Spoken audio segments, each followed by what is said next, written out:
What's going on, guys? Welcome back to Dead Stock Barbershop. If you are new to my channel, my name is Christopher Manyweather, and I make videos right here on YouTube to help you take your career the furthest in the shortest amount of time. If that sounds like something you're interested in, make sure that you subscribe, like this channel, and turn on your notifications. Getting straight to it, this is another one of those simple haircuts. This series that I'm doing, I just want to give you guys a bunch of the basics when it comes to cutting hair, some things that you pick up in barber school, some things that you do on the regular in a barbershop.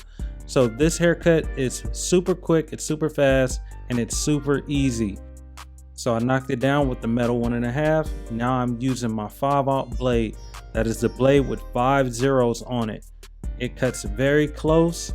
It does not get as close as my trimmers, but it does get really close. So I'm going to take my time, bottom out. I'll start on the left side, and then I'll skip around to the right side, as you see, and I'll connect the two sides in the back of the head. This ensures that the line is even all the way around. I don't want to be higher on one side than the other. And you can also stand in front of him and make sure that your lines are equal from the front. We're looking for symmetry on both sides. Now I'm going to use my Bronze Series 9 to shave his head bald. I take my time in this step because I want it really smooth. I want it really bald. And honestly, you can skip over some hair and you can leave it. So I'm taking my time and I'm making sure that I'm getting every little hair.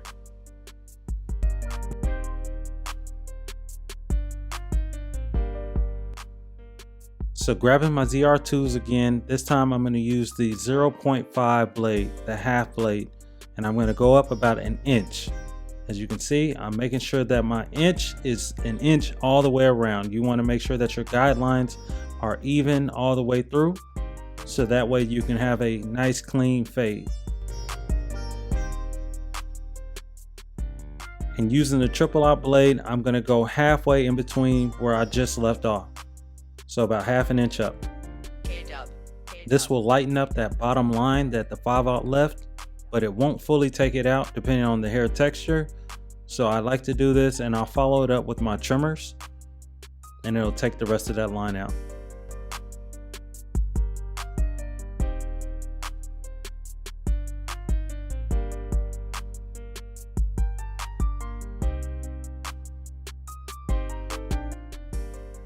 Now switching to my Andis Cordless Masters, I'm going to use the system open, halfway, quarter closed.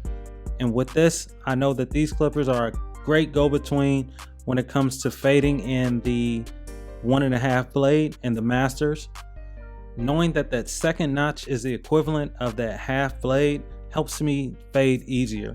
So it's good when you can know the metrics and understand how your clippers work. I know that my 1.5 blade open, I can dang near fade into it without using a guard at all, which lets me know that my purple 0 will be enough to blend it all the way in, which you'll see me grab here in just a sec.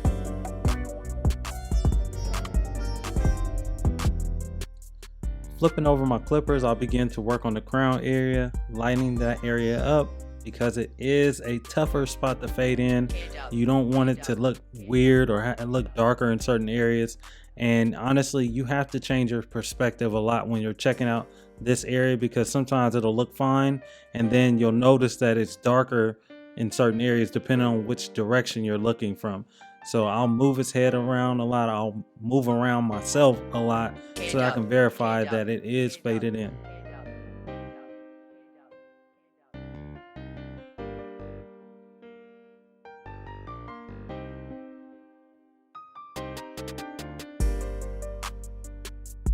So what I'm doing is just doing a little detail work, spot checking, looking for anything that's darker than the other.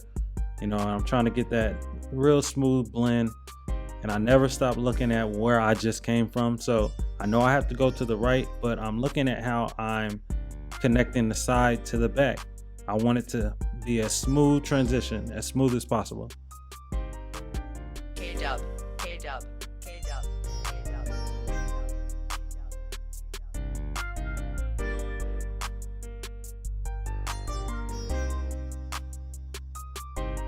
So sticking with my system, I'm going to do the same thing on this side that I just did on the other side to ensure that the haircut comes out seamless.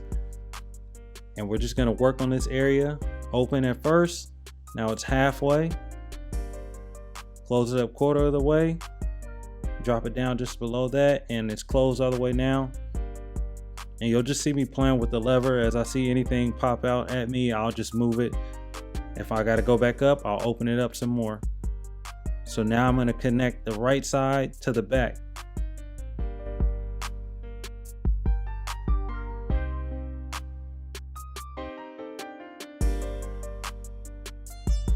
Switching over to the double magnetic guard, the purple 0, I'm going to have the clippers halfway open, and I'm going up about a ½ inch, and I'm just taking out that weight line. I'm looking for the dark areas and I want to lighten it up. So as I go down, I'll close my clippers. If I have to go up at all, I'll open it up. This will ensure that I don't create a line. So this right here is my clipper lever position. I just wanted to make it simple for you guys to kind of see exactly the areas that I'm working in. When I'm at the bottom, I have it closed halfway. I got it halfway. And when I'm up higher, I'll open it all the way up. So what you just saw me do was change his head position. The reason I do that is because sometimes it'll look dark in different lighting. So I'll try to get a different viewpoint, a different vantage point to make sure that it looks good from each angle.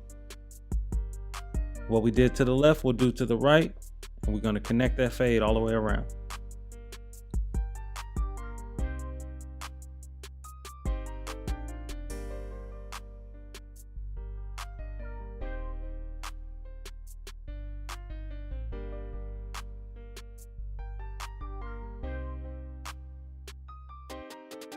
All right, make sure that you center your client and start in the middle. You don't have to start in the middle, but I usually recommend it. You know, I've seen a lot of guys, they may start on one side and before they know it, they get to the other side and it's completely different. So this is what I prescribe for barbers to do. Make sure that you are doing what's most convenient for you, but this works for me, so I suggest it. So I'll work my way left and I'll hit those sides, get it cleaned up, not pushing it in too far. And now I'll go back to the center and I'll work my way right.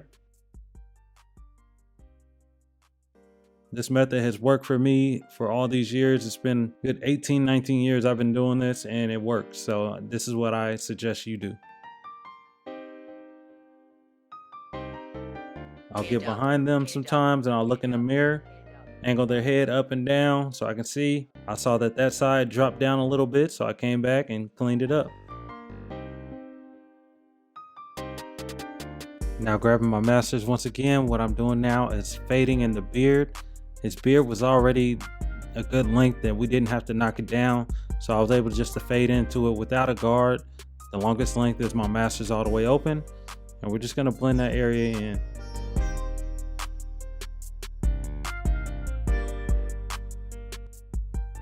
Consistency comes from repetition. So the same thing we do on one side, we're gonna do on this side. Same exact steps, open, halfway, quarter, close, or however you want to do it. Just get that fade in there. So now what we're doing is cleaning up his beard, get him a nice clean sharp line underneath, and we're going to make sure that we put it equally on both sides. It's just as important as the edge up. You don't want them to have one side higher than the other. Yeah, you just want to take your time and get a nice crispy line, clean up his neck as you go.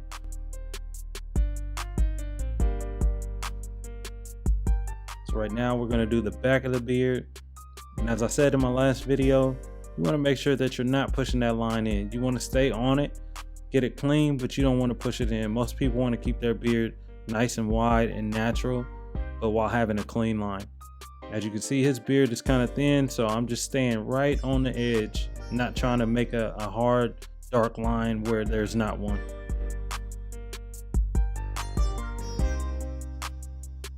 That's the #1 complaint I get from new customers that come in. They're like, man, I try to get these guys to stay on my beard on the outside, but they always try to push it in. You know, I know my beard is not as full as possible. I know it's not as dark as I want it, but I want it just like this. So as you can see, you grab that razor and it's gonna make that line pop anyway. Honestly, we make such a big fuss about zero gap and all that kind of stuff with our trimmers. But if you're following it up with a razor, as you can see, your edges don't even have to be super sharp. It's going to clean it up. You know, I see a lot of guys who are irritating the skin of their clients or even their kids. And it's just like, man, this person doesn't even know that your trimmers don't have to hit that hard. You know, if it's doing all that, then it's too close. So as you can see, I'll just clean them up, man, just hitting those little small hairs. I'm not cutting it against the grain. It's getting close enough on his skin where it's just knocking it off. And I'm just gonna clean them up. And this is a cut. I hope you guys enjoyed this. Thank you for sitting here with me for 12 minutes enjoying this content. I hope that it helps somebody. I'll see you guys tomorrow for day 24 of Vlogmas. I can't believe it. Christmas is almost here. I thank you guys and I'll see you tomorrow. Peace.